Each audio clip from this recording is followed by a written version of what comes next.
ओम श्री परमात्मने नमः। आप सभी पर जगत पिता जगदीश की असीम अनुकंपा सदा बना रहे। आप सभी का हर दिन शुभ हो। आइए आज के वीडियो में श्रवण करते हैं महर्षि वेद व्यास द्वारा रचित 18 पुराणों में से एक पद्म पुराण के विषय 163 को, जिसमें माघ मास के कृष्ण पक्ष की सटतिला एकादशी के महात्म्य का वर्णन किया गया है।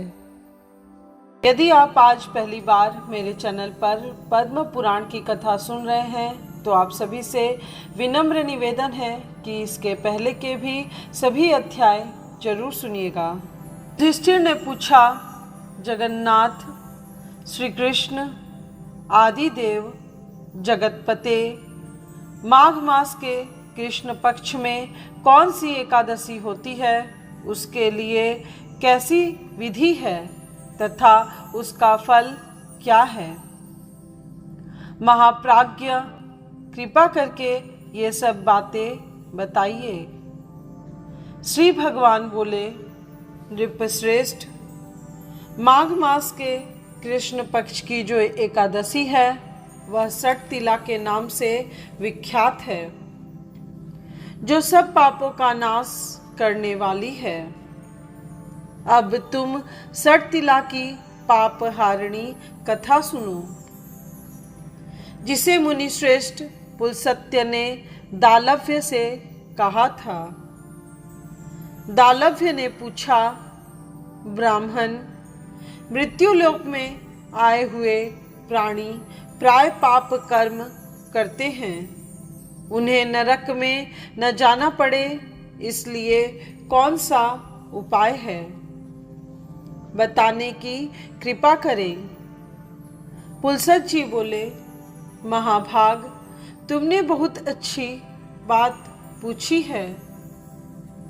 माघ मास आने पर मनुष्य को चाहिए कि वह नहा धोकर पवित्र हो, इंद्रियों को संयम में रखते हुए काम, क्रोध, अहंकार, लोभ और चुगली आदि बुराइयों को त्याग दे। देवादिदेव भगवान का स्मरण करके जल से पैर धोकर भूमि पर पड़े हुए गोबर का संग्रह करे, उसमें तिल और कपास छोड़कर 108 पिंडिकाएं बनाएं। फिर माघ में जब आद्रा या मूल नक्षत्र आए तब कृष्ण पक्ष की एकादशी करने के लिए नियम ग्रहण करें।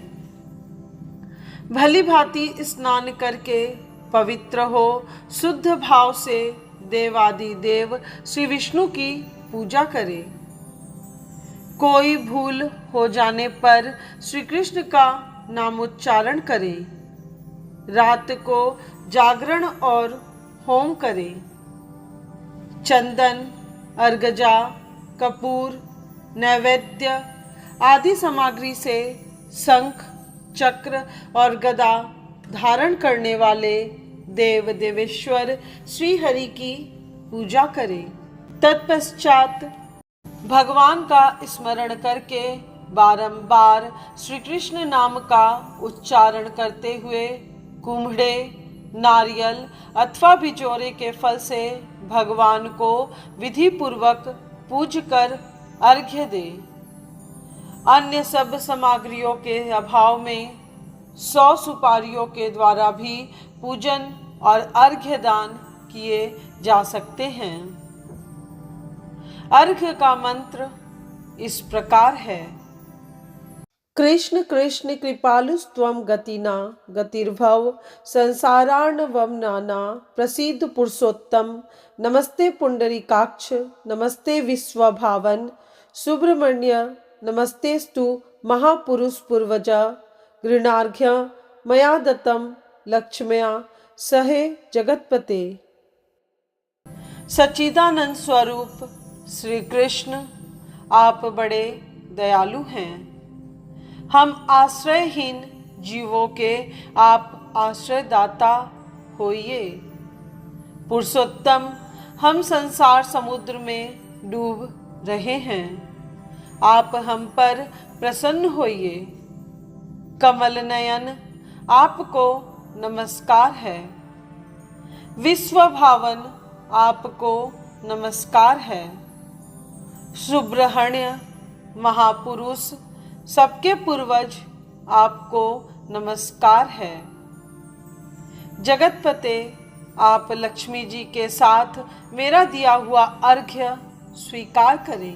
तत्पश्चात ब्राह्मण की पूजा करें, उसे जल का घड़ा दान करें, साथ ही छाता, जूता और वस्त्र भी दें। दान करते समय ऐसा कहे, इस दान के द्वारा भगवान श्री कृष्ण मुझ पर प्रसन्न हों।